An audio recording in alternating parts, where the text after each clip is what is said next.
Good morning. Welcome to lecture number 33 in molecular basis of inheritance. आज का अपना topic है ह्यूमन जीनोम प्रोजेक्ट का रिमेनिंग पार्ट 2। ठीक है, इसमें मैं ह्यूमन जीनोम के बारे में डिटेल में बताने वाला हूँ, जैसे सैटेलाइट्स वगैरह के बारे में भी बताने वाला हूँ। तो एनसीईआरटी ने मोस्टली क्या किया है कि जीनोम का कुछ पार्ट डीएनए फिंगरप्रिंटिंग में ला करके समझाया है। ठीक है, तो मैं सैटेलाइट डीएनए, रेपरेटिव डीएनए वो यहाँ पे भी बताने वाला हूँ। ठीक है, so some part of DNA fingerprinting मैं इसी में बताने वाला हूँ। ठीक है, और जब डीएनए फिंगरप्रिंटिंग का लेक्चर करेंगे तो उसमें डीएनए फिंगरप्रिंटिंग और अच्छे से समझ में आएगा, अगर ये लेक्चर समझ में आएगा। ठीक है ना, सो लेट्स गेट स्टार्टेड। ठीक है, सो ह्यूमन जीनोम प्रोजेक्ट के पार्ट 1 लेक्चर में हम सबने देखा कि ह्यूमन जीनोम प्रोजेक्ट का गोल क्या था। Ethical, legal, social issue, find all the genes, sequence entire DNA, store, retrieve, bioinformatics, कौन कौन एजेंसी इन्वॉल्व थी, यूएसडीई, एनआईएच, 13 ईयर का प्रोजेक्ट था। मेगा नॉन ह्यूमन मॉडल्स भी थे, मेथोडोलॉजीज 2 थी, आरएनए जो डीएनए बनाता है उसको सीक्वेंस करना, EST, blind approach, total non coding coding DNA sequence करना, बाद में फंक्शन असाइन करना, सीक्वेंस एनोटेशन। तो ये सारी चीजें हम लोगों ने देखी। But eventually now we come to the other part of human genome project. ठीक है, तो इससे अचीव क्या हुआ, मतलब इससे क्या समझ में आया। ठीक है, अभी तक हम लोगों ने देखा कि क्या एक्सपेक्टेशन थी और क्या मेथड थे। इस लेक्चर में देखेंगे कि उससे निकल के क्या आया, what we now know about human genome. ठीक है ना, इस पे आने से पहले एक वर्ड पे मैं थोड़ा और एम्फेसिस करना चाहूंगा, वो क्या है, सीक्वेंसिंग। लास्ट लेक्चर में भी मैंने बताया था सीक्वेंसिंग का मतलब क्या होता है। ठीक है, नया डीएनए बनाना या फिर ऑलरेडी एग्जिस्टिंग डीएनए को रीड करना। सो डीएनए सीक्वेंसिंग का मतलब क्या होता है कि reading sequence of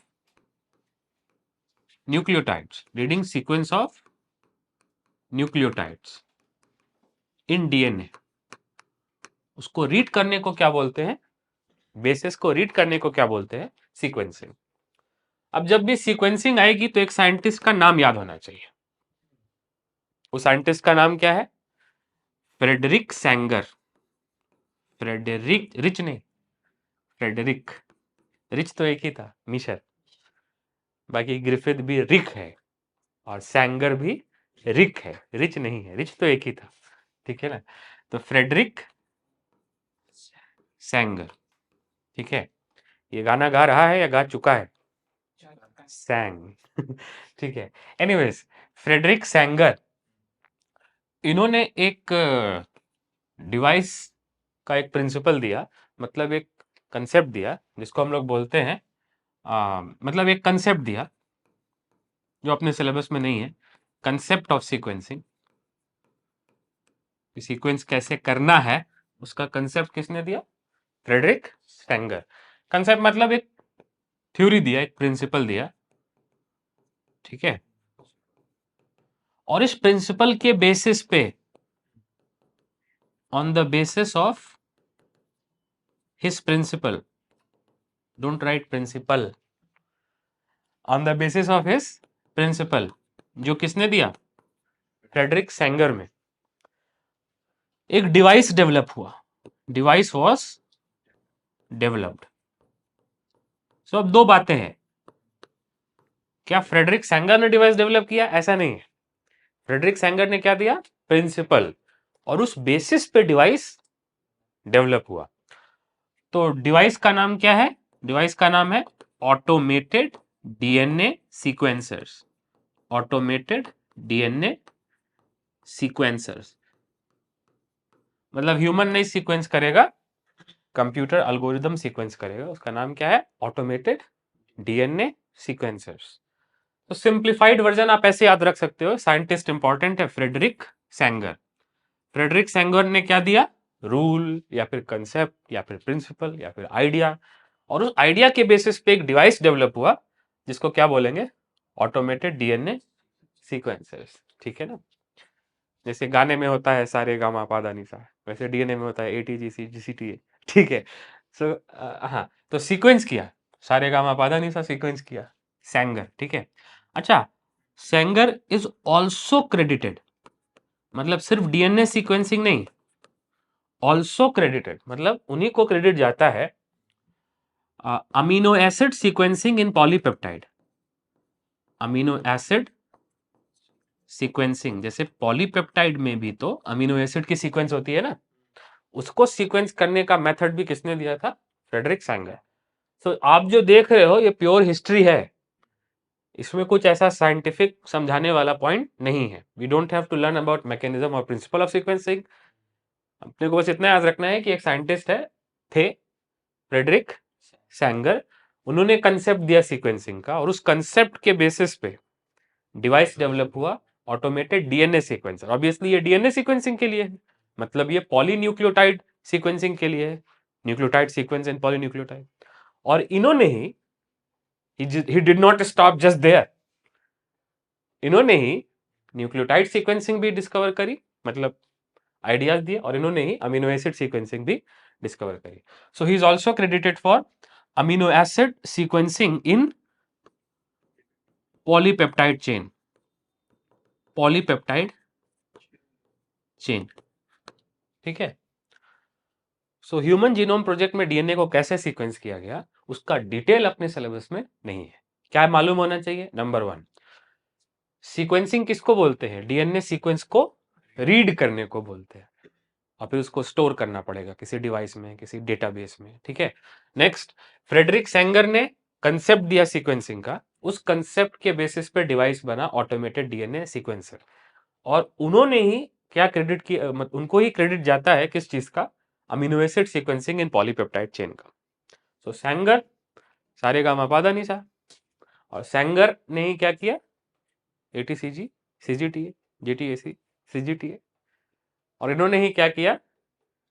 lysine, arginine, histidine, valine, tryptophan मतलब सीक्वेंसिंग। ठीक है ना। सो अच्छा, अब एक छोटा सा आइडिया तो एनसीईआरटी में दिया है कि हाउ टू सीक्वेंस, मतलब मैकेनिज्म का एक आइडिया तो दिया है। जैसे मैंने ये प्रिंसिपल बोला ना, how how sequencing was done, इसका एक आइडिया तो एनसीईआरटी में दिया है। ठीक है ना।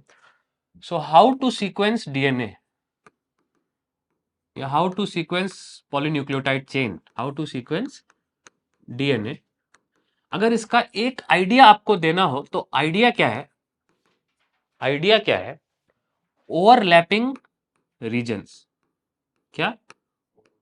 Overlapping regions, overlapping regions. ठीक है। अब इंटरेस्टिंग बात देखो, हम लोगों ने पहले ही पढ़ा कि बहुत बड़ा डीएनए मॉलिक्यूल को सीक्वेंस नहीं किया जा सकता। ठीक है ना।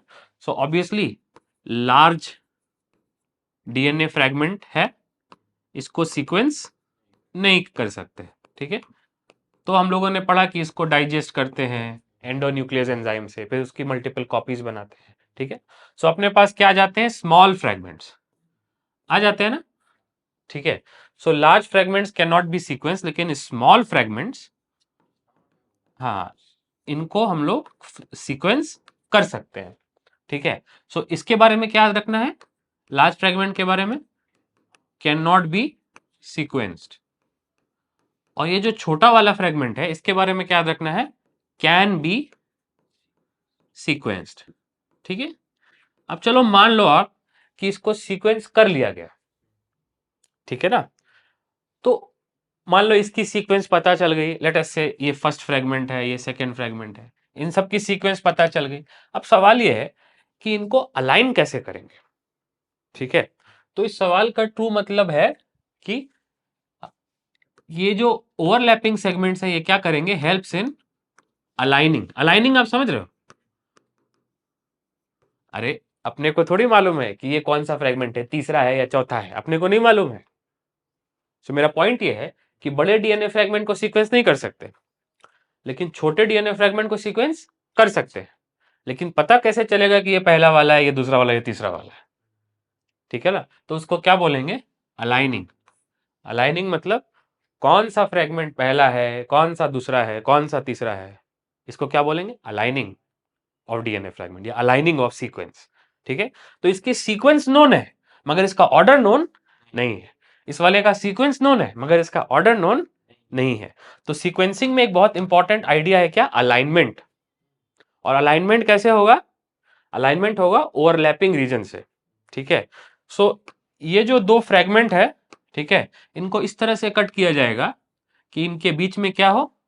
ओवरलैपिंग रीजन हो। क्या हो? ओवरलैपिंग रीजन, ठीक है। फॉर एग्जाम्पल ये जो इसका एक डाउन स्ट्रीम एंड है, फॉर एग्जाम्पल इसको अगर आप ऐसे लो तो यहां पे मान लो सीक्वेंस है GAA TT CC CCCTA, मान लो ये सीक्वेंस है इस वाले की, यहां पे जो है। तो यहां वाले की भी जो अप स्ट्रीम सीक्वेंस होगी वो भी क्या होगी? Something like that, GAA TT CCCTA ऐसी, ठीक है। सो जो इस वाले की डाउन स्ट्रीम सीक्वेंस है वो इधर वाले की क्या होगी? Up stream sequence. तो इससे पता चलेगा कि जहां ये खत्म हो रहा है वहां ये शुरू हो रहा है। तो इस रीजन को कौन सा रीजन बोलेंगे? Overlapping region. कौन सा reason? Overlapping region.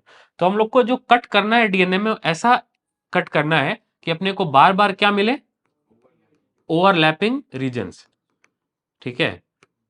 Overlapping regions मिलेंगे तभी हम लोग सीक्वेंस को अलाइन कर पाएंगे। अब वंस अगेन यहाँ एक दो डीएनए फ्रेगमेंट तो है नहीं, यहाँ पे डीएनए फ्रेगमेंट कितने हैं? ढेर सारे हैं, large number of DNA fragment है। तो इनको अलाइन भी कौन करेगा? पर्सन करेगा या कंप्यूटर सॉफ्टवेयर करेगा? कंप्यूटर सॉफ्टवेयर करेगा, ठीक है ना। तो मैं कुछ इंपॉर्टेंट पॉइंट्स लिखवा दे रहा हूं, तो आप ऐसे लिख लो उसको, ठीक है ना। सो पहला पॉइंट क्या है? DNA is cut into fragments randomly या फिर in such a way that it creates overlapping regions। Randomly नहीं कट करना है, कैसे कट करना है? ऐसे कट करना है जिससे क्या मिले? Overlap. Why are you interested in overlapping regions? उसी से अलाइनमेंट आ पाएगा, ठीक है ना। So DNA is cut into fragments in such a way, in such a way that we get क्या? Overlapping regions. ओवरलैपिंग रीजन्स, इसका मतलब एक डीएनए फ्रेगमेंट का जो एंड है और दूसरे डीएनए फ्रेगमेंट का जो स्टार्ट है उसमें ओवरलैप होना जरूरी है। तो जिसका डाउन स्ट्रीम और जिसका अप स्ट्रीम मिलेगा उससे आप बोल सकते हो कि जिसका डाउन स्ट्रीम इन्वॉल्व है वो फर्स्ट है और जिसका अप स्ट्रीम इन्वॉल्व है वो सेकेंड है अलाइनमेंट सीक्वेंस में, ठीक है। अच्छा, नंबर 2, दूसरा point, these DNA fragments are aligned by human या फिर aligned by using special computer softwares. तो आंसर क्या है? Special computer softwares, special computer softwares, ठीक है। सो अब आते हैं एनसीईआरटी पे। जो मैंने 2 पॉइंट बनाए वो क्या है? देखो, सो डीएनए के फ्रेगमेंट्स अपने को मिल गए, ठीक है। अरे डाइजेस्ट करके डीएनए के क्या मिल गए? फ्रेगमेंट्स। कैसे डाइजेस्ट किया? रेस्ट्रिक्शन एंडोन्यूक्लियस, रैंडमली डाइजेस्ट कर दिया या फिर इस तरह से डाइजेस्ट किया कि ओवरलैपिंग रीजन्स बने, ओवरलैपिंग रीजन।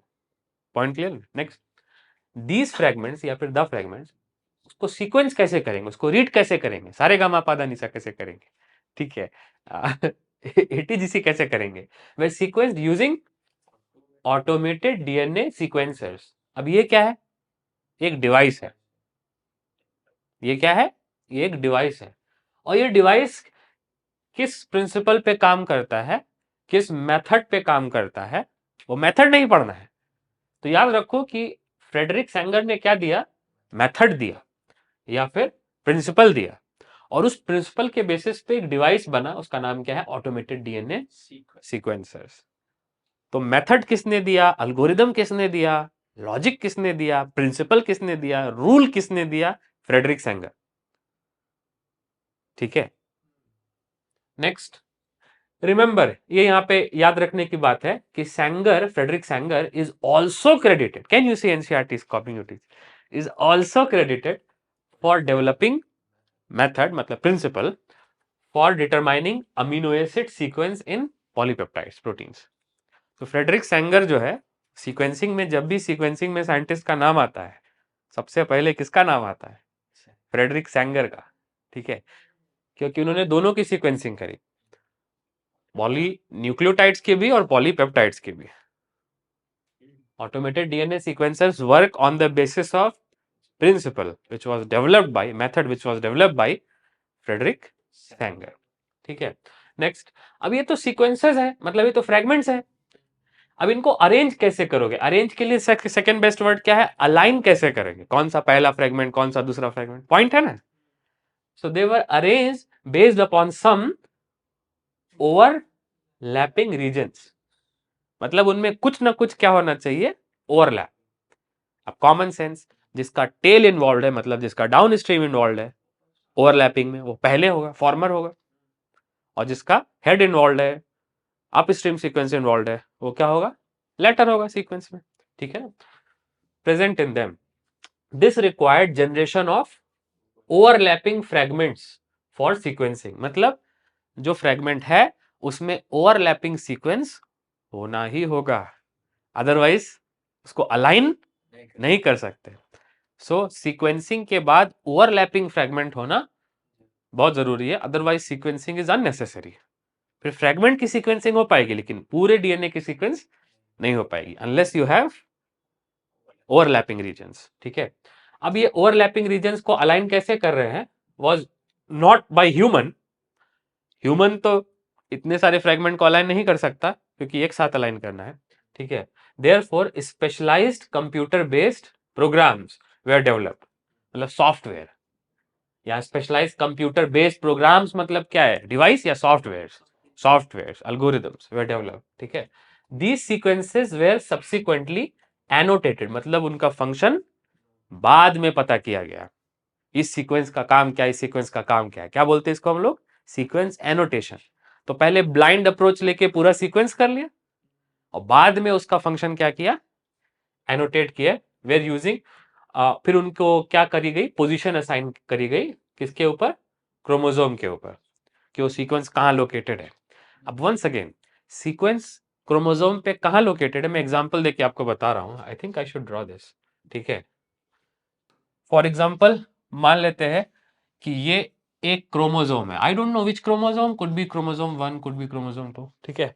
तो ये क्या है? क्रोमोसोम है, ठीक है। और क्रोमोसोम पे क्या होता है? जगह जगह पे कुछ रीजन्स होते हैं जो उस क्रोमोसोम के बारे में उसकी लोकेशन डिसाइड करते हैं। जैसे किसी सिटी में क्या होता है, किसी शहर में आप जाओ तो एक होता है सिविल लाइंस, कैंटोनमेंट एरिया, जैसे लातूर में क्या है? एमआईडीसी, ठीक है, छत्रपति शिवाजी महाराज चौक, 5 नंबर चौक, ठीक है। कोटा आप जाओ तो वहां पे भी आपको अलग अलग एरिया, तो it depends upon places. Go to New York, you will find Columbus Circle, 5th avenue, Times Square ठीक है। सो मेरे कहने का मतलब ये है कि जैसे एक शहर में अलग अलग फेमस पॉइंट्स होते हैं, वैसे ही क्रोमोसोम्स में भी कुछ स्पेशल लोकेशन मार्कर्स होते हैं। अब क्रोमोसोम में लोकेशन मार्कर कैसे पता है? अब यहाँ पे तो कोई टाइम्स स्क्वायर है नहीं, तो यहाँ पे दो चीजों का जनरली यूज होता है। सबसे पहले रेफरेंस के लिए क्या यूज होता है? सबसे पहले यूज होता है एंडोन्यूक्लियस साइट। क्या? एंडोन्यूक्लियस साइट, ठीक है। तो हो सकता है यहाँ पे कोई एंडोन्यूक्लियस साइट हो। एंडोन्यूक्लियस साइट को फॉर एग्जांपल मैं येलो क्रॉस से रिप्रेजेंट कर रहा हूँ, मैग्नेटिक फील्ड अंदर जा रही है, ठीक है ना। सो ये क्या है? Endonuclease, for example endonuclease, this is endonuclease site for one kind of endonuclease, this is endonuclease site for some other endonuclease, but these are endonuclease site। वैसे ही और भी चीजें होती है, कुछ हाईली रिपीटेटिव सैटेलाइट डीएनए होता है जो मैं इस लेक्चर में ही बताऊंगा, ठीक है। सो यहाँ पे भी क्या होती है? Satellite DNA. सैटेलाइट डीएनए हम लोग पढ़ेंगे, एक तरह का रेपिटेटिव डीएनए है। कैसा डीएनए है? रेपिटेटिव डीएनए, ठीक है। तो सैटेलाइट डीएनए, सैटेलाइट डीएनए भी मैं ऐसे रिप्रेजेंट कर सकता हूं ब्लू बार से। सो आप देख रहे हो कि अलग अलग तरह के सैटेलाइट डीएनए है और अलग अलग तरह के एंडोन्यूक्लियस साइट है और इनका लोकेशन क्रोमोसोम में कंजर्व होता है, ठीक है। ऐसा नहीं है कि टाइम्स स्क्वायर यहां से उखड़ के वहां चला जाए। अरे जहां न्यूयॉर्क टाइम्स का हेडक्वार्टर है वहीं टाइम्स स्क्वायर है ना, है कि नहीं? ठीक है। सो वही पॉइंट है, जहां पे पीवीआर सिनेमा है वही पीवीआर चौक है ना, ठीक है। तो वही पॉइंट है मेरा कि ये लोकेशन कंजर्व होती है, ऐसा नहीं कि भाग जाएगा बाहर। तो generally these locations are conserve. इसलिए ये दोनों किसके लिए सर्व करते हैं? Reference points. They serve as reference points, they serve as, क्या लिख दिया है असे असे असे कसे, they serve as reference points. इसका मतलब लोकेशन डिसाइड करने के लिए। अब लोकेशन डिसाइड करने के लिए हम लोग क्या यूज करते हैं, क्या बोलते हैं उसको? उसको बोलेंगे क्या? Genetic maps. क्या बोलेंगे? जेनेटिक्स। और भी ऐसे मार्कर हैं, और भी चीजें हैं, आएंगी तो मैं बताऊंगा, ठीक है। सो इससे हम लोग को क्या मिलेगा? कौन सा मैप? जेनेटिक मैप, ठीक है ना। एक साइंटिस्ट थे, हम लोग पढ़ेंगे पीआईवी चैप्टर में, अल्फ्रेड स्टर्टवेंट, ठीक है ना। उन्होंने जेनेटिक मैप दिया किस चीज के बेसिस पे? फ्रीक्वेंसी ऑफ रिकॉम्बिनेशन के बेसिस पे। वो अलग चीज है, उस पर हम लोग कभी बाद में बात करेंगे, ठीक है ना। सो चीजें फिक्स करना, रेफरेंस पॉइंट्स देना, ये क्रोमोसोम्स में बहुत तरीके हैं। उसमें से कुछ तरीके क्या हैं? Satellite DNA, endonuclease sites, they act as reference points, they act as origins from which you can point out your position vector, ठीक है ना, स्पेशियली, ठीक है ना। सो अब ये जो फ्रेगमेंट्स जो डीएनए के मिले हैं, ये जो नोन सीक्वेंसेस हैं, उनको कहां पे मैप करना है? क्रोमोसोम पे मैप करना है ना। अरे मान लो यहाँ पे कोई छोटी सी सीक्वेंस है, वो सीक्वेंस कहाँ है, कौन से क्रोमोसोम पे है, तो उसकी पोजीशन बताना भी तो जरूरी है ना, कि जीनोम में कौन से क्रोमोसोम पे, कौन से आर्म में। फॉर एग्जांपल ये छोटा आर्म है पी आर्म, ये बड़ा आर्म है क्यू आर्म, तो कौन से क्रोमोसोम के कौन से आर्म पे किस पोजीशन पे लोकेटेड है। सो ह्यूमन जीनोम प्रोजेक्ट में जेनेटिक मैप भी इंपॉर्टेंट है, because you have to not only know the sequence but also know where the sequence is located, ठीक है ना। सो नेक्स्ट पॉइंट पे आ रहा है, द सीक्वेंस ऑफ क्रोमोसोम 1। अच्छा देखो, ये लाइन अभी समझ में आनी चाहिए। दीज सीक्वेंसेस वेयर सब्सिक्वेंटली, मतलब सीक्वेंस करने के बाद, अलाइन करने के बाद, सब्सिक्वेंटली मतलब त्यानंतर, ठीक है, वेयर सब्सिक्वेंटली एनोटेटेड, एनोटेटेड मतलब उसका फंक्शन पता लगाया गया, ठीक है, मतलब मार्क किया गया, and were assign to each chromosome की कौन सी सीक्वेंस कौन से क्रोमोसोम के कौन से आर्म पे कितने लोकल्स पे है, कौन सी पोजीशन पे है, ठीक है ना। Next, the sequence of chromosome 1 को कंप्लीट होने में, प्रोजेक्ट कब कंप्लीट हुआ? ऑफिशियली 2003, लेकिन क्रोमोसोम 1 में बहुत सारे जीन्स हैं, बहुत सारी इंपॉर्टेंट सीक्वेंसेस हैं, तो वो कंप्लीट होते होते कब हो गया? मई 2006, ठीक है। और साफ साफ लिखा है कि chromosome 1 was last of all human chromosomes. तो बाकी सारी क्रोमोसोम्स पहले सीक्वेंस हो गई, लेकिन क्रोमोसोम 1 की जो सीक्वेंस पोजीशन है, क्रोमोसोम 1 का जो जेनेटिक मैप है, वो तैयार होने में ऑफिशियल डेडलाइन से भी 3 साल ज्यादा समय लग गया। ऑफिशियल डेडलाइन 2003 और ये कब सीक्वेंस हुआ? मई 2006। And in May 2026 you are going to give your exam, ठीक है ना ठीक, I think you are born around 2006 8 whatever, ठीक है। So before you are born chromosome 1 sequence was known, ठीक है। This was the last of the 24 human chromosomes, ठीक है ना। 24 ह्यूमन क्रोमोसोम्स क्यों? क्योंकि 23 पेयर्स है क्रोमोसोम्स के, लेकिन जो लास्ट वाला पेयर है उसमें दोनों क्रोमोसोम नॉन होमोलॉगस है। अरे एक्स और वाई क्रोमोसोम होमोलॉगस है क्या? नॉन होमोलॉगस है ना। सो क्रोमोसोम 1 उसकी होमोलॉगस क्रोमोसोम होती है, क्रोमोसोम 2 उसकी होमोलॉगस क्रोमोसोम होती है। सो 22 क्रोमोसोम्स तो होमोलॉगस पेयर्स में आते हैं, लेकिन जो 23rd क्रोमोसोम है वो एक्चुअली नॉन होमोलॉगस है, they are not same, they differ.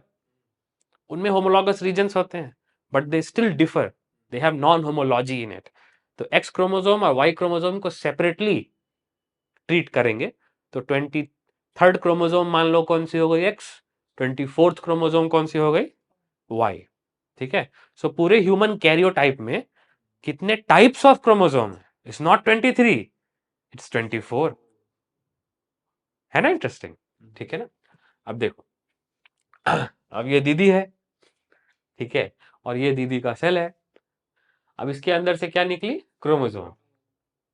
ठीक है, does not look like a chromosome but let us से इट इज क्रोमोसोम। ठीक है, क्रोमोसोम में क्या होगा? DNA, ATGC. और वो डीएनए कहां घुस गया? कंप्यूटर में। ठीक है ना।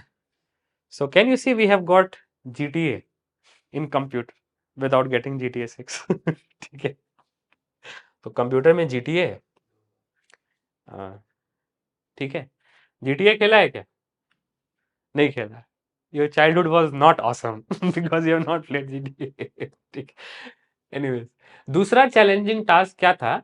Assigning genetic and physical map of genome, कि हर क्रोमोसोम के बारे में पता होना चाहिए कि इस लोकेशन पे क्या सीक्वेंस है, इस लोकेशन पे क्या सीक्वेंस है, एक्स क्रोमोसोम के इस आर्म पे इस लोकेशन पे क्या सीक्वेंस है। ऐसा एक क्रोमोसोम का नहीं, टोटल 22 क्रोमोसोम का जेनेटिक मैप, फिजिकल मैप मालूम होना चाहिए। Next, this was generated using information on polymorphism of restriction endonuclease recognition site. जैसे मैंने बताया, एक मार्कर क्या है? Endonuclease site. ठीक है, और दूसरा मार्कर क्या है? रेपिटेटिव डीएनए सीक्वेंसेस, स्पेशली कौन सा वाला? माइक्रोसेटेलाइट। अब ये मैं ऑलरेडी बताने ही जा रहा हूं, तो इस पे ज्यादा बात कर। ठीक है, नाउ अब ये जो टॉपिक है इसमें आज ही लेक्चर में, इसी लेक्चर में बताने वाला हूं, पॉलीमॉर्फिज्म क्या है, फलाना बिस्ताना। ठीक है, अभी चलो क्लोज करने से पहले इससे क्या निकल के आया ह्यूमन जीनोम प्रोजेक्ट से, वो थोड़ा देख लेते हैं। ठीक है, before we come to repetitive DNA and polymorphism. ठीक है, सो ये देखो क्या है, ये है salient features of human genome. क्या पता चला ह्यूमन जीनोम के बारे में after having done that $9 billion project. ठीक है, सो क्या जानकारी निकल के आई? सो पहला है, human genome consist of 3164.7 million base pairs.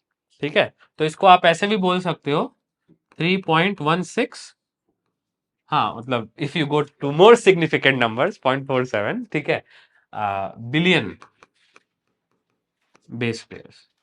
ठीक है ना। सो इसका मतलब जो एक्चुअल नंबर है ह्यूमन जीनोम का, प्रीसाइज नंबर, वो 3.3 से ज्यादा 3.1 के पास है। ठीक है, can I ask you a question, किसमें डीएनए ज्यादा होगा?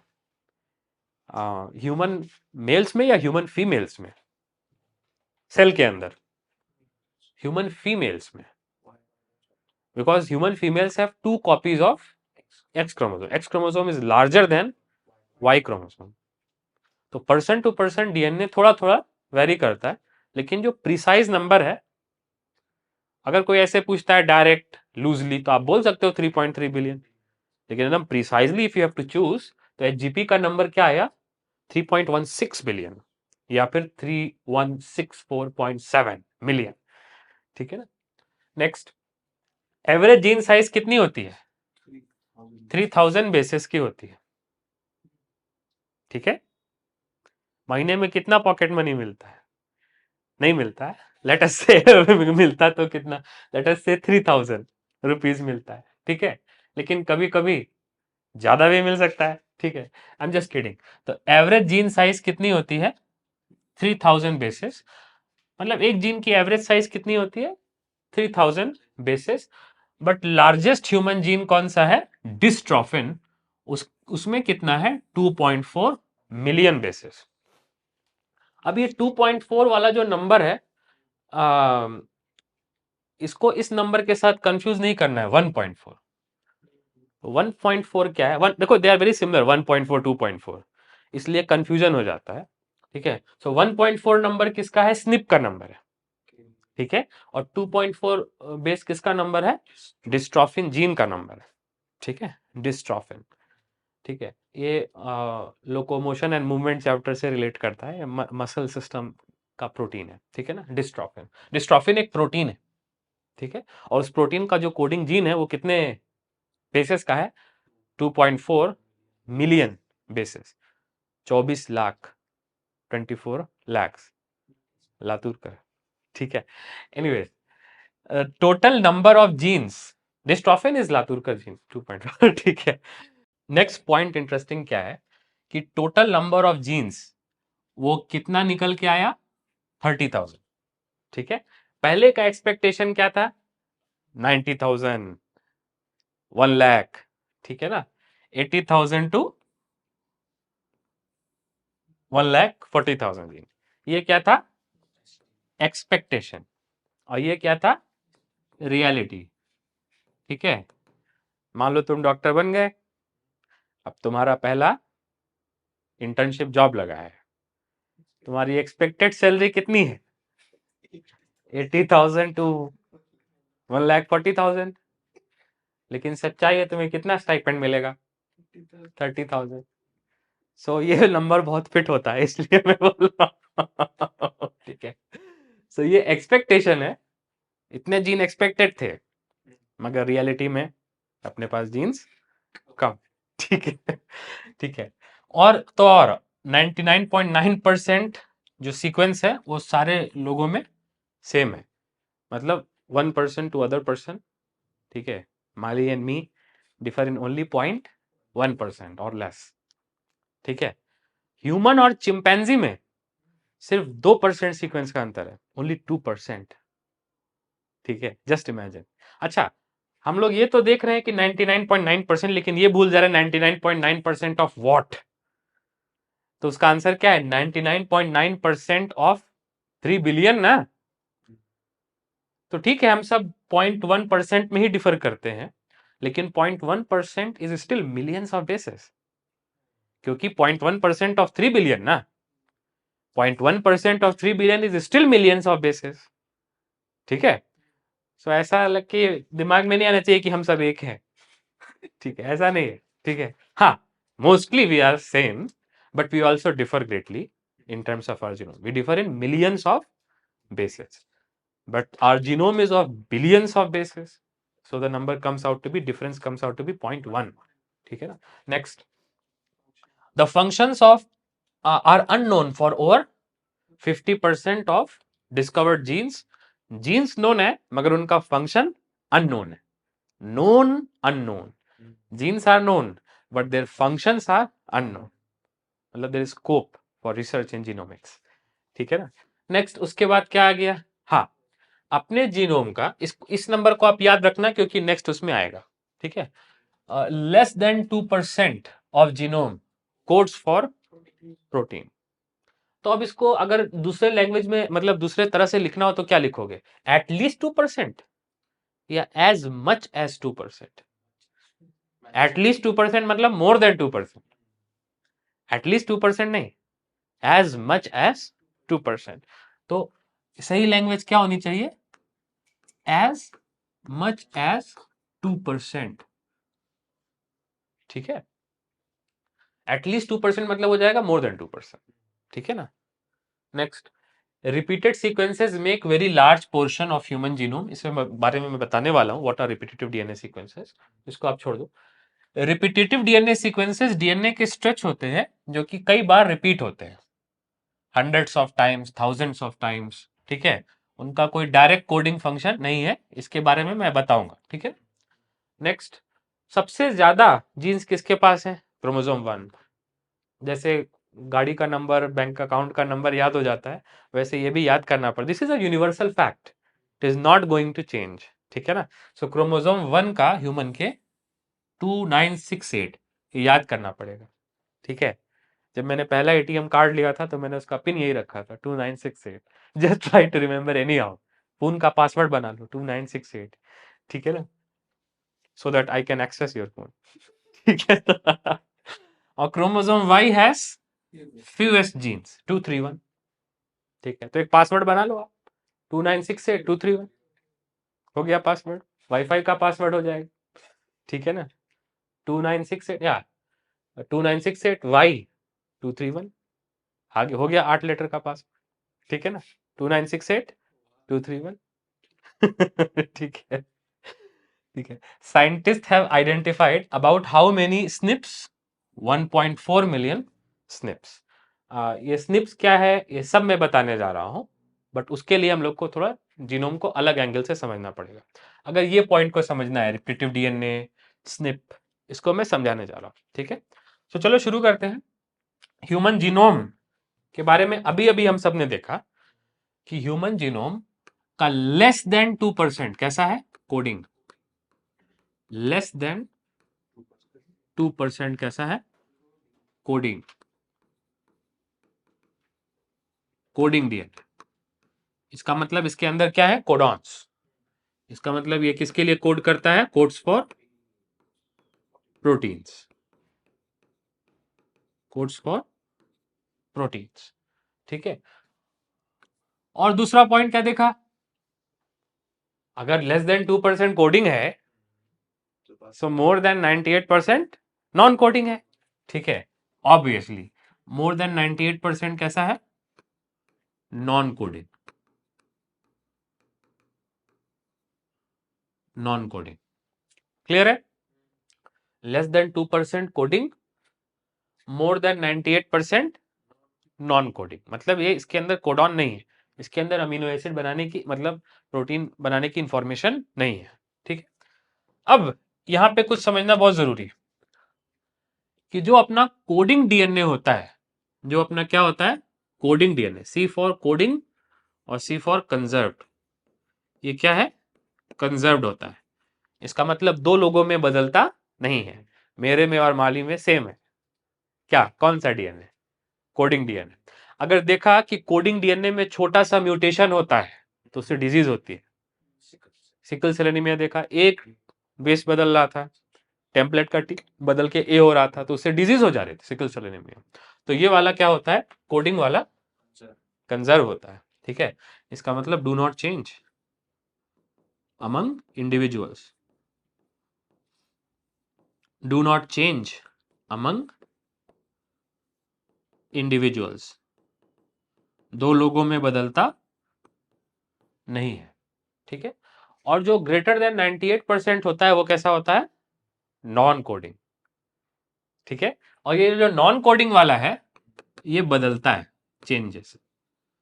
तो इनफैक्ट इसकी दो प्रॉपर्टीज मैं बताने जा रहा हूं, नॉन कोडिंग डीएनए की दो प्रॉपर्टीज हैं जो समझना बहुत जरूरी है।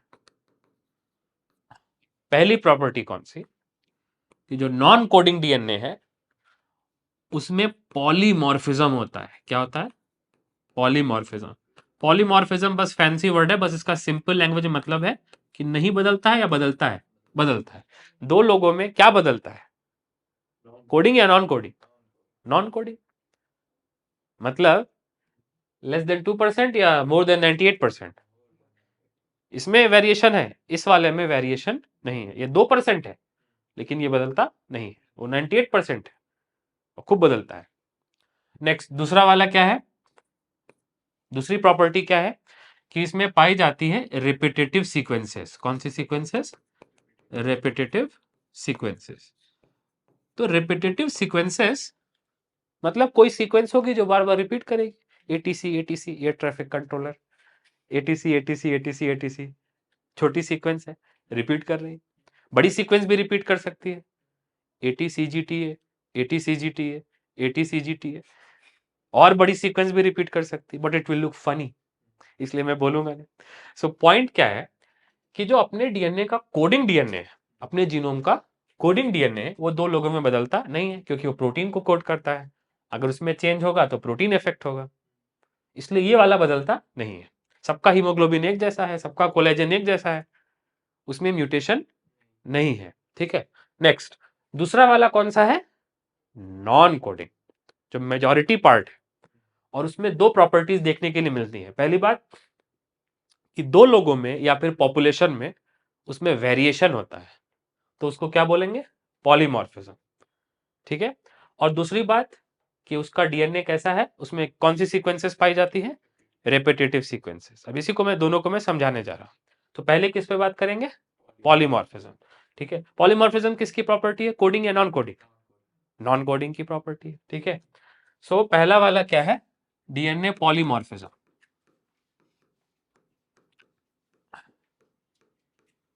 ठीक है, देखो कोडिंग वाला भी बदल सकता है, लेकिन जनरली कोडिंग वाला कंजर्व रहता है, उसमें बहुत कम डिफरेंसेस होते हैं।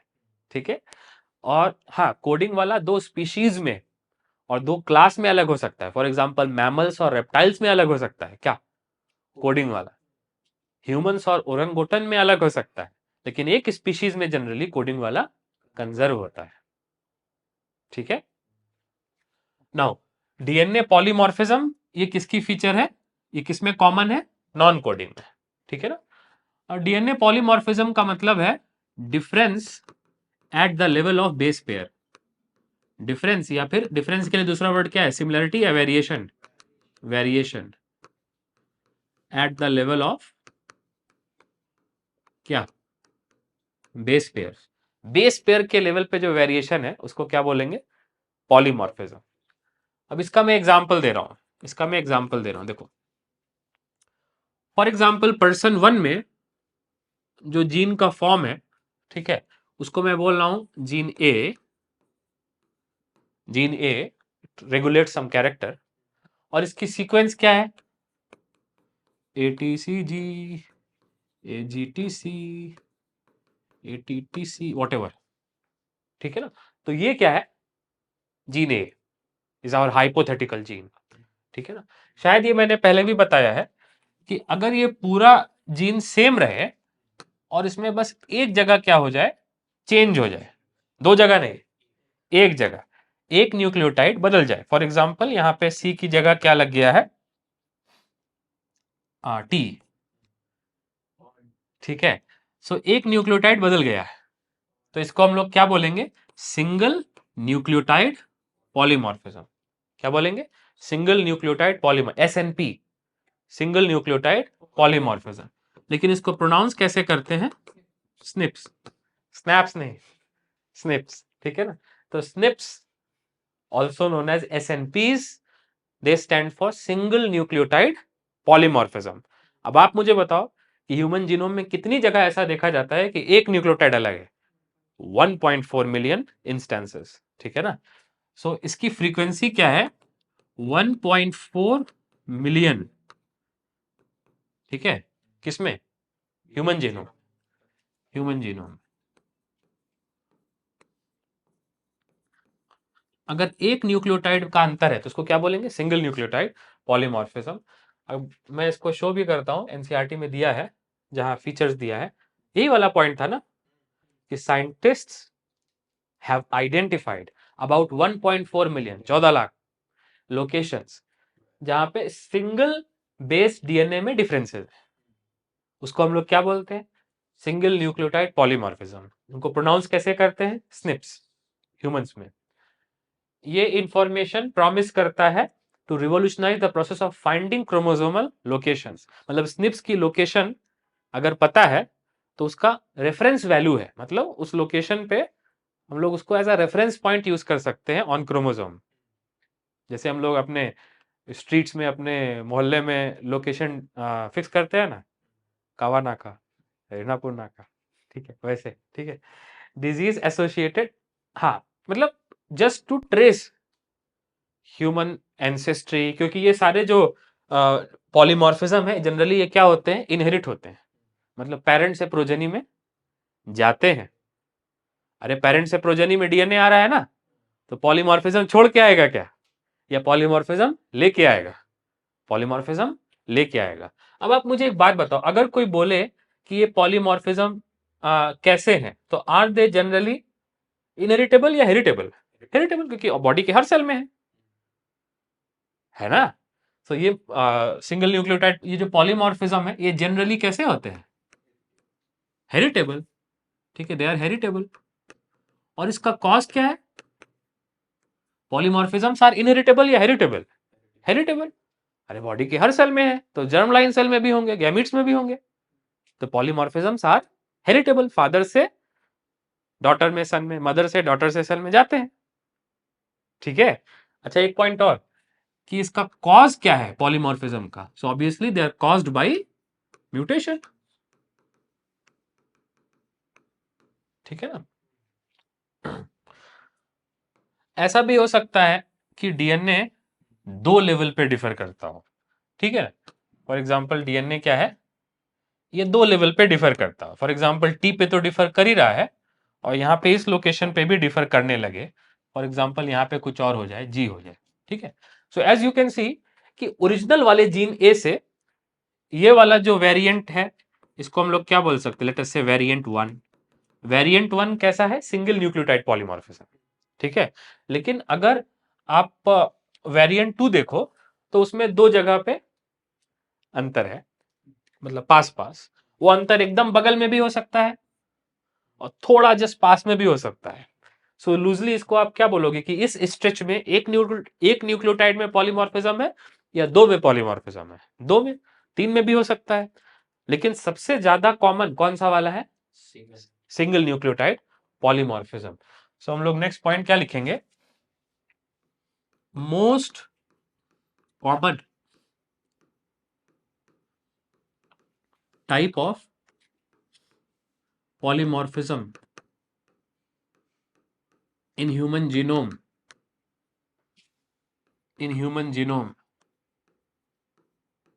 is कौन सा, SNPs, SNPs, single nucleotide polymorphism। Single nucleotide polymorphism की फ्रीक्वेंसी क्या है, 1.4 मिलियन स्निप्स पाए जाते हैं कितने, ह्यूमन डीएनए स्ट्रक्चर में, मतलब पर जीनोम में। इसका मतलब पर 3164.7, I think 7 was the number, 3164.7 million basis या बेस पेयर व्हाटएवर। ठीक है ना। सो आप इमेजिन कर सकते हो कि रफली 3 बिलियन बेसिस में 1.4 मिलियन जगह पे डिफरेंसेस है। और वंस अगेन मैं बोल रहा हूं, ये कॉमन किस में है, कोडिंग में या नॉन कोडिंग में, ऑब्वियसली किस में है, नॉन कोडिंग में है। ठीक है। अब आप अगर थोड़ा सा मैथ लगाओगे, so I hope you can find this out, कि ये जो नंबर है इसको इससे अगर आप रिलेट करो तो ये अबाउट 0.1% के आसपास आएगा। ठीक है। रफली किसके पास है, 0.1% और लेस के आसपास आएगा। तो आप समझ रहे हो 99.9 क्यों लिखा है एनसीईआरटी ने, कि 99.9% तो सेम है। 3164.7 मिलियन में से 3163.3 मिलियन सेम है, डिफर कहां है, 1.4 मिलियन लोकेशन पे। सो 99.9% सेम है, डिफर कहां है, 0.1% लोकेशन पे। दूसरे भी तरह के पॉलीमॉर्फिज्म होते हैं, जैसे मैंने एग्जांपल बोला। ठीक है। ये हो सकता है वेरिएंट 2। सो कहने का मेरे मतलब है कि एक जीन के बहुत सारे क्या हो सकते हैं, वेरिएंट्स हो सकते हैं। ठीक है। एक जीन के बहुत सारे क्या हो सकते हैं, वेरिएंट्स। ठीक है। सो ऐसे करके you can have large number of variants. इन सब वेरिएंट्स को हम लोग क्या बोलेंगे, पॉलीमॉर्फिज्म बोलेंगे। क्या बोलेंगे, polymorphism. So what is genetic polymorphism, genetic polymorphism is variation at the level of base pair. ठीक है। One gene can have various one DNA sequence, gene तो अगर ये जीन नहीं भी है, अगर ये डीएनए सीक्वेंस ही है सिर्फ, there can be DNA sequence which is not a gene ना। मैं तो जीन का एक एग्जांपल ले लिया हूं, लेट अस से इट इज डीएनए सीक्वेंस, और उसके बहुत सारे वेरिएशन देखने के लिए मिलेंगे। ठीक है। अच्छा, अगर ये जीन है, ठीक है, और इसके इसके वेरिएंट मान लो कॉमन है, तो जो वेरिएंट कॉमन है पॉपुलेशन में उनको हम लोग क्या बोलते हैं, एलील्स। क्या बोलते हैं, एलील्स। ठीक है। आपने सुना जीन्स के अलील्स होते हैं। ठीक है। आर जीन के दो अलील हैं, capital R small R. T gene के 2 एलील है, कैपिटल टी स्मॉल टी, ठीक है। सो एलील्स क्या है? तो एलील्स भी वही पॉलीमॉर्फिक फॉर्म्स है, मल्टीपल एलील्स भी होते हैं, लेकिन जनरली कितने एलील्स होते हैं? 2। सो एलील्स टेक्निकली क्या है? एलील्स कुछ नहीं है, एलील पॉलीमॉर्फिज्म ही है, लेकिन एलील उस पॉलीमॉर्फिक फॉर्म को बोलेंगे जिसकी फ्रीक्वेंसी एक सर्टेन नंबर से ज्यादा है, मतलब जो पॉपुलेशन में बहुत रेयर है या कॉमन है, कॉमन है। तो जो पॉपुलेशन में कॉमन है उसको क्या बोलते हैं? उस पॉलीमॉर्फिज्म को एलील। और ऑब्वियसली एलील जीन का होता है, ठीक है। सो जंक सीक्वेंस में एलील नहीं डिफाइन है, एलील किस में डिफाइन है? जीन्स में। तो रैंडम डीएनए सीक्वेंस का एलील नहीं बोलते, एलील किसको बोलते? जीन का एलील बोलते, ठीक है ना। सो वापस आते हैं एनसीईआरटी पे, ये कहाँ लिखा है मैं शो करना चाहता हूँ, ठीक है। एप्लीकेशंस वाला पैराग्राफ है, इस पे भी बात करेंगे, लेकिन फिंगरप्रिंटिंग में अगर आप थोड़ा देर के लिए आओ तो फिंगरप्रिंटिंग में साफ साफ मेंशन्ड है, लुक एट दैट। क्या लिखा है? हाँ, यहां से आप पढ़ो। Allelic, again recall definition of allele. What is allele? Allele क्या है? जीन का वेरिएट फॉर्म है, capital T small T, capital R, capital Y small Y, ठीक है ना। Variation has been traditionally described as DNA polymorphism. तो allele क्या है? जीन का दूसरा वेरिएंट है। सबसे कॉमन फॉर्म कौन सा होता है? Single nucleotide polymorphism. There can be other forms also, but by any standard सबसे कॉमन कौन सा है? Single nucleotide polymorphism. If one variant at a locus occurs in human population with a frequency greater than 0.01, इसका मतलब 100 में एक से ज्यादा, अरे पॉपुलेशन में 100 लोग हैं मान लो, तो पर 100 पीपल एटलीस्ट एक में पाया जाना चाहिए। वो पॉलीमॉर्फिज्म को हम लोग क्या बोलते हैं? एलील। क्या बोलते हैं? एलील। सो ऑल्दो कि ये वहां है डीएनए फिंगरप्रिंटिंग में, लेकिन ये ह्यूमन जीनोम का के बारे में है ना, ठीक है ना। सो नेक्स्ट यहां पे मैं क्या लिख रहा हूं, नेक्स्ट पॉइंट में क्या लिख रहा हूं कि इफ पॉलीमॉर्फिज्म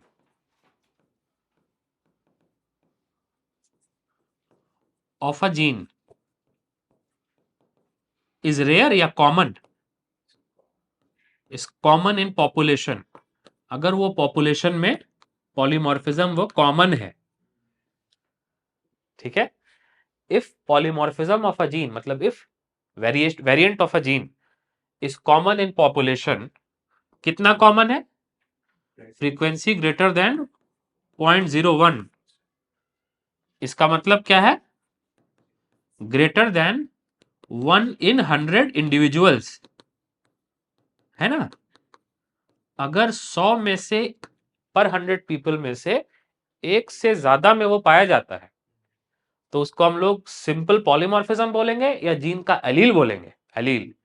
इसका मतलब allele is defined not explicitly, किसी भी डीएनए सीक्वेंस को एलील नहीं बोल सकते। एलील पॉपुलेशन जेनेटिक्स का वर्ड है टेक्निकली स्पीकिंग, ठीक है ना। तो जैसा कि मैंने बताया कि पॉलीमॉर्फिज्म जो डीएनए में आता है उसका कारण क्या है? तो उसका कारण क्या है? इनहेरिटेबल म्यूटेशन, जो जनरेशन आफ्टर जनरेशन पास हो सकते हैं, वो सिंगल म्यूटेशन या मल्टीपल बेस म्यूटेशन, उसके वजह से क्या आएगा? Polymorphism. So the cause of polymorphism is mutation. और मैंने एक बात और बताई, क्या बता दिया मैंने? मैंने बताया कि पॉलीमॉर्फिज्म कौन से सीक्वेंस में ज्यादा कॉमन होता है, कोडिंग या नॉन कोडिंग? Non coding. अगर आप देखो तो ये पॉइंट भी एनसीईआरटी में लिखा है। एनसीईआरटी में क्या लिखा है? The probability of such variation, मतलब polymorphism, to be observed in non coding DNA would be higher. तो नॉन कोडिंग में पॉलीमॉर्फिज्म ज्यादा होता है, वेरिएशन ज्यादा होता है, और कोडिंग वाले में कंजर्व होता है, नहीं बदलता। क्यों? क्योंकि नॉन कोडिंग में जो म्यूटेशन होगा, किसमें? नॉन कोडिंग में जो म्यूटेशन होगा वो ऑर्गेनिज्म पे इमीडिएट इफेक्ट नहीं करेगा, मतलब प्रोटीन सिंथेसिस को डायरेक्टली इफेक्ट नहीं करेगा, ठीक है, और उसकी रिप्रोडक्टिव एबिलिटी को इफेक्ट नहीं करेगा। ये जो म्यूटेशन है वो कलेक्ट होते जाएंगे जनरेशन आफ्टर जनरेशन, और उससे डीएनए में क्या आ जाएगा? वेरिएशन। तो ह्यूमन डीएनए में वेरिएशन कितना परसेंट है? 0.1% है दो ह्यूमंस के बीच में ऑफ अ पॉपुलेशन। ऑब्वियसली जो फार सेपरेटेड रेस है, फॉर एग्जांपल एशियन रेस और अफ्रीकन रेस या फिर अफ्रीकन रेस और कोकेशियन रेस, तो उसका जो डीएनए है वो ज़्यादा डिफर करेगा, और दो सिमिलर रेस का डीएनए कम डिफर करेगा। ठीक है, वन एशियन अनदर एशियन, उनका डीएनए डिफरेंसेस कम होंगे, and one Asian and one Caucasian, उनका डीएनए डिफरेंस ज्यादा होगा। समझ रहे हो? अरे एक मंगोल है और एक अफ्रीकन है, तो डिफरेंस ज्यादा होगा ना। ठीक है, सो यही सब है। तो इवोल्यूशन में पॉलीमॉर्फिज्म को समझने का रोल है। अब बाय द वे, यहाँ पे पॉलीमॉर्फिज्म ह्यूमन जीनोम की प्रॉपर्टी है, लेकिन इसको कहाँ यूज किया है? फिंगरप्रिंटिंग में। ठीक है ना। चलो, एक और बात है जिस पे मैं बता करके क्लोज करना चाहता हूं, वो क्या है? Repetitive DNA sequences. ठीक है ना। सो नोटिस करो कि ह्यूमन जीनोम में जो नॉन कोडिंग वाला है उसका दो फीचर है। पहला, उसमें डिफरेंसेस पाए जाते हैं, और दूसरा कि उसमें रिपीटेटिव सीक्वेंसेस पाई जाती हैं। तो ये क्या है? रिपीटेटिव सीक्वेंसेस क्या है? तो इसके बारे में बीच में लिखेंगे रेपिटेटिव डीएनए, रेपिटेटिव डीएनए। ठीक है, रिपीटेटिव डीएनए हम लोग ऐसे बोल सकते हैं कि हाईली रिपीटेटिव भी होता है और मॉडरेटली रिपीटेटिव भी होता है। बट एनीवेज, रिपीटेटिव का मतलब क्या है? रिपीटेटिव का मतलब है एक सीक्वेंस बार बार रिपीट करेगी। जैसे मैंने एक एग्जांपल दिया, एटीसी एटीसी एटीसी एटीसी, क्या सीक्वेंस रिपीट कर रही है? एटीसी। और कितनी बार रिपीट कर रही है? 4 बार। ठीक है ना। एटीसीजीए, एटीसीजीए क्या सीक्वेंस रिपीट कर रही है? एटीसीजीए 5 बेसिस की। कितनी बार रिपीट कर रही है? 2 बार। सो ये जो रिपीटेटिव डीएनए सीक्वेंसेस हैं, ये किस में डिफर करती हैं? अब ध्यान से सुनना मेरी बात को। किस में डिफर करती हैं? Number 1, size of repeat, size of repeating sequence, कितनी बेसिस की सीक्वेंस है जो रिपीट कर रही है। नंबर 2, नंबर ऑफ रिपीट्स,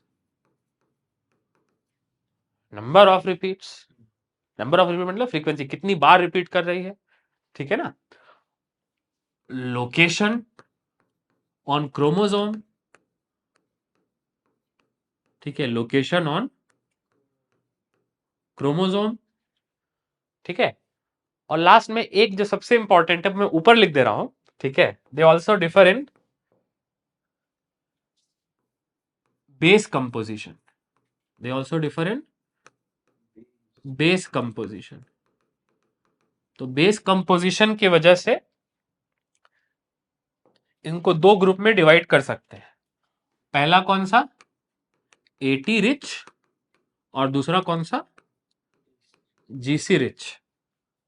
ठीक है, और इंटरेस्टिंग बात यह है कि जो एटी रिच सीक्वेंसेस होती है, अगर आप एडेनिन और थाइमिन का मोलर मास निकालो तो वो मोलर मास कम होता है combined compare to GC rich. इसका मतलब एटी रिच जो रिपीट होगा उसकी डेंसिटी क्या होगी? Low density. ठीक है, अरे आप मोलर मास निकालो, गूगल करो, एडेनिन का मोलर मास, थाइमिन का मोलर मास, हम लोग पहले लेक्चर्स में कर चुके हैं। सो एटी का मोलर मास मिलाने पे कम आता है, और गुआनिन साइटोसिन का मोलर मास मिलाने पे ज्यादा आता है। एक एमयू ज्यादा आता है, एक एमयू का अंतर है। ठीक है, सो जीसी रिच रिपीट जो है वो हैवी है। इसका मतलब जीसी रिच रिपीट जो है वो कैसा है? लो डेंसिटी या high density? High density. Wow.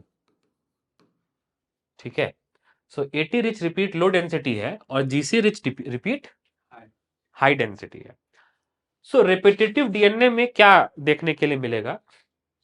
कि, कितना बेस सीक्वेंस रिपीट कर रहा है, कितनी बार रिपीट कर रहा है, उसकी लोकेशन कहाँ है रिपीट की, और उसका नेचर कैसा है। क्या वो eighty rich low density repeat है या वो GC rich high density repeat है।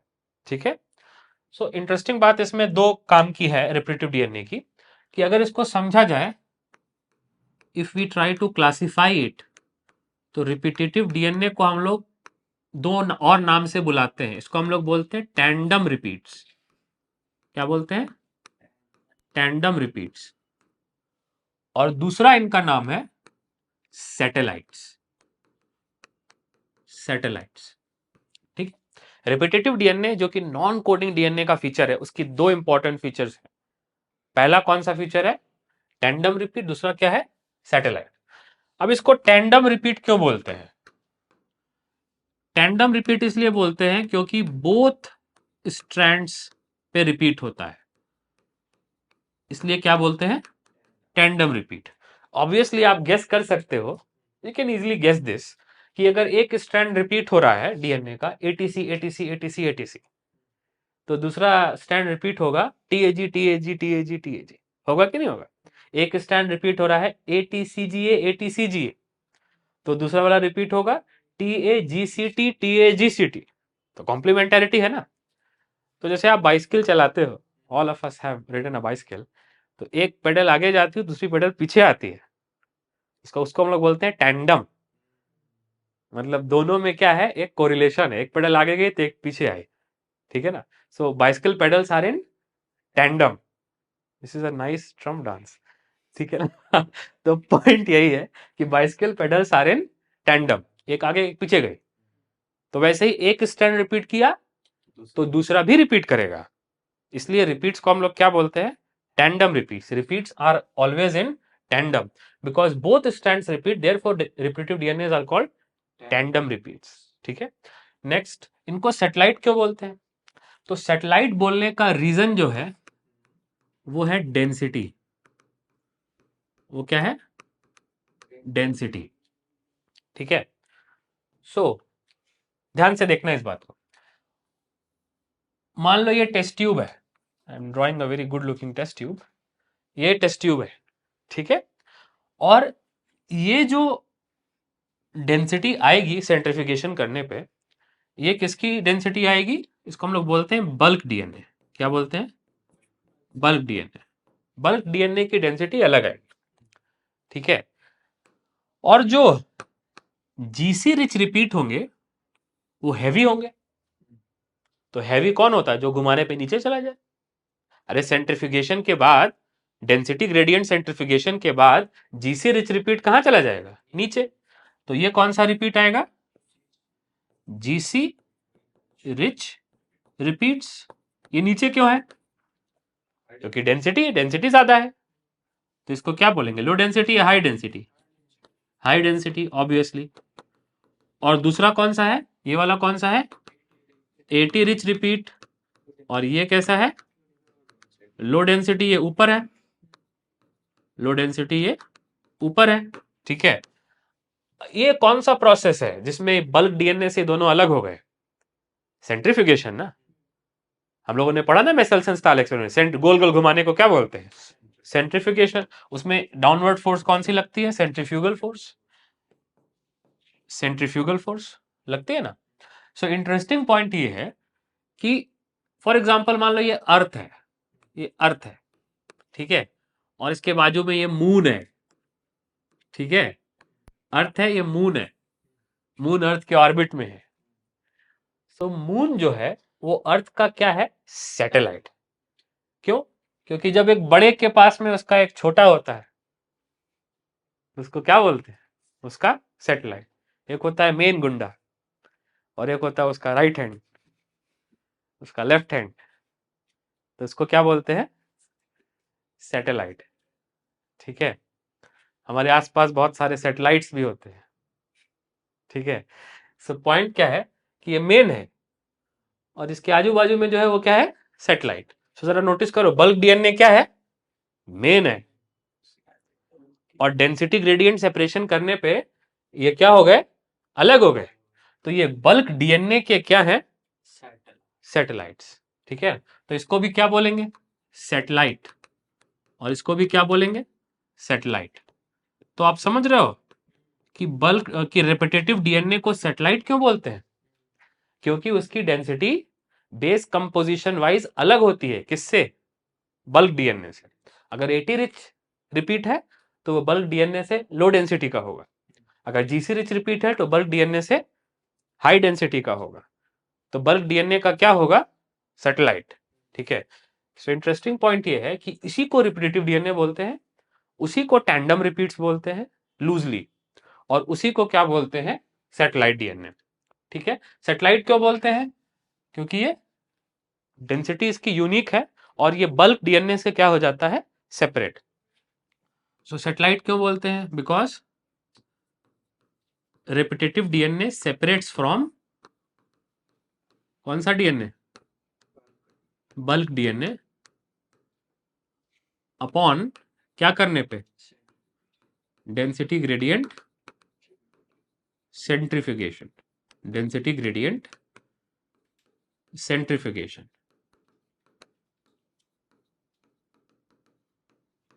ठीक है, अब ये जो रिपीटेटिव डीएनए है, जो सैटेलाइट है, ये बहुत तरह का होता है। सैटेलाइट का क्लासिफिकेशन अपने सिलेबस में नहीं है, लेकिन इनका नाम हम लोग जरूर याद रख सकते हैं। कुछ का नाम मैं लिख दे रहा हूं। एक होता है जिसको हम लोग बोलते हैं macro satellite, as the name suggest, ये थोड़ा बड़ा होगा। दूसरा होता है मिनी सैटेलाइट, और तीसरा होता है माइक्रो सैटेलाइट। सो ऑब्वियसली ये सब क्या है, mini satellite, micro satellite, macro satellite, they are all repetitive DNA.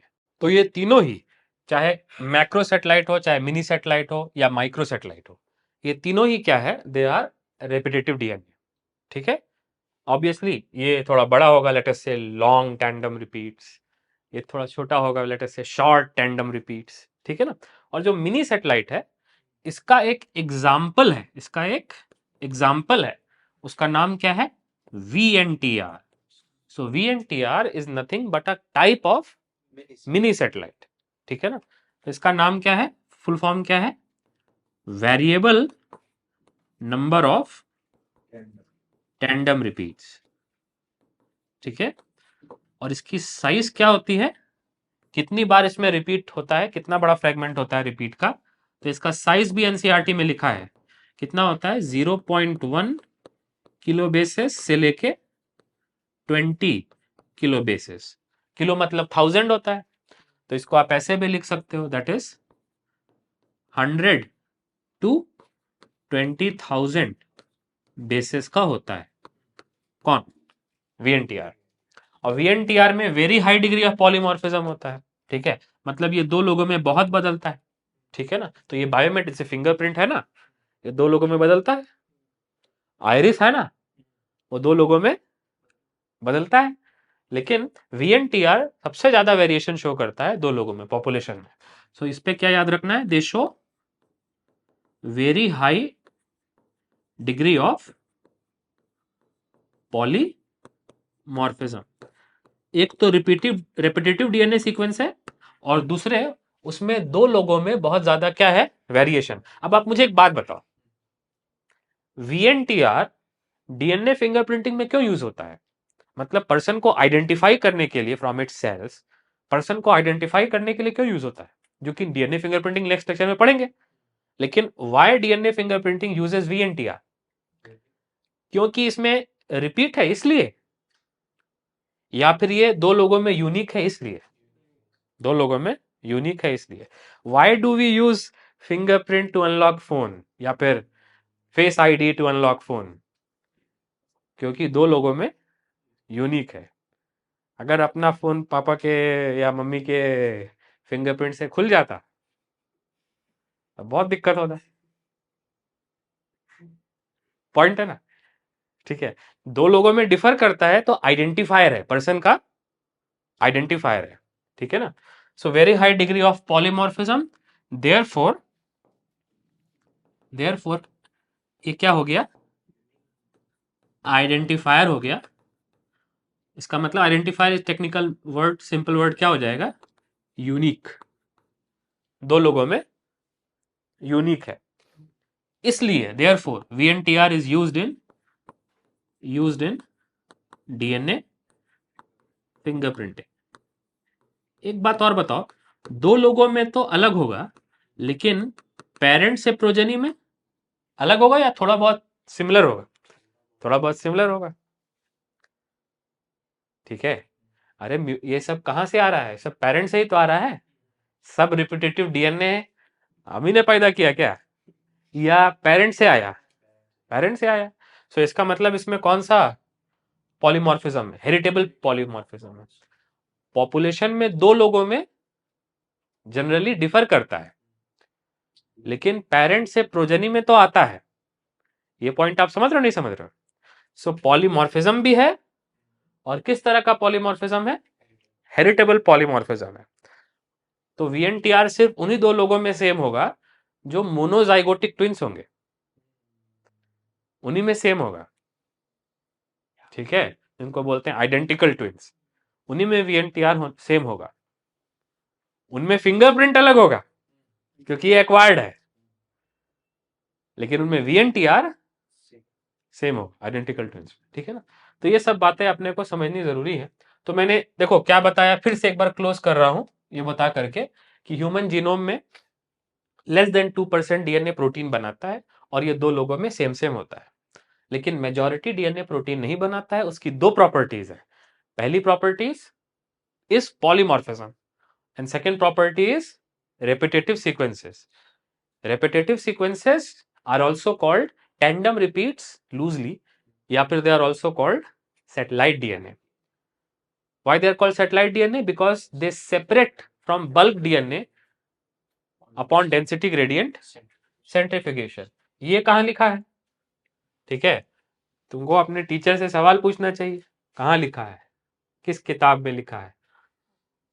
तो ऑब्वियसली एनसीईआरटी में लिखा है। ठीक है, रिपीटेटिव डीएनए काला अक्षर भैंस बराबर बोल्ड में लिखा है। ठीक है, because in these sequences small stretch of DNA is repeated many time, ATC ATC ATC whatever. ठीक है, next, these repetitive DNA are separated from bulk DNA as different peaks, मतलब डिफरेंट बैंड्स जो मैंने बनाए थे ना, ठीक है ना, ड्यूरिंग डेंसिटी ग्रेडियंट सेंट्रिफिकेशन। तो एक पीक किसकी आती है, एक बैंड किसका आता है? बल्क डीएनए का। और बल्क डीएनए से ग्रेटर डेंसिटी का कौन होगा? GC rich repeat. और उससे लोअर डेंसिटी का कौन होगा? AT rich repeat. इंटरेस्टिंग। ठीक है ना? सो क्या लिखा है? The bulk DNA forms major peak and other small peaks are referred to as satellite DNA. Satellite of what? Satellite of bulk DNA. जैसे moon is smaller, so moon is satellite of earth, वैसे ही AT rich repeat, GC rich repeats are satellites of bulk DNA. ठीक है ना? Depending on base composition, AT rich और GC rich, और भी चीजें हैं कि उसकी लेंथ कितनी है। मैंने बोला ना, length of segment, number of times it is repeated. Satellite DNA is classified into many categories, micro satellite, mini satellite, macro satellite. ठीक है, ये फिर से लिखा है, they do not code for any protein, but they form large portion of human genome, and these sequences also show, non-coding sequences also show high degree of polymorphism, and they are also basis of fingerprinting. Why they are basis of fingerprinting? Because number one, they differ in people. ठीक है, तो identifier हो गया ना, और parent से progeny में आता है। ठीक है, तो पैटर्निटी डिस्प्यूट, बच्चे का बाप कौन है, बच्चे की माँ कौन है वो तो सबको मालूम होता है, लेकिन बच्चे का बाप कौन है ये पता करने में भी काम आता है, to resolve paternity dispute and to be used as a forensic tool in identifying criminals from his hair follicles, from his blood samples, etc. etc. ठीक है, चलो हम लोगों ने ह्यूमन जीनोम प्रोजेक्ट पूरा पढ़ लिया। The only part which is left is DNA fingerprinting, which will touch in next lecture. Thank you.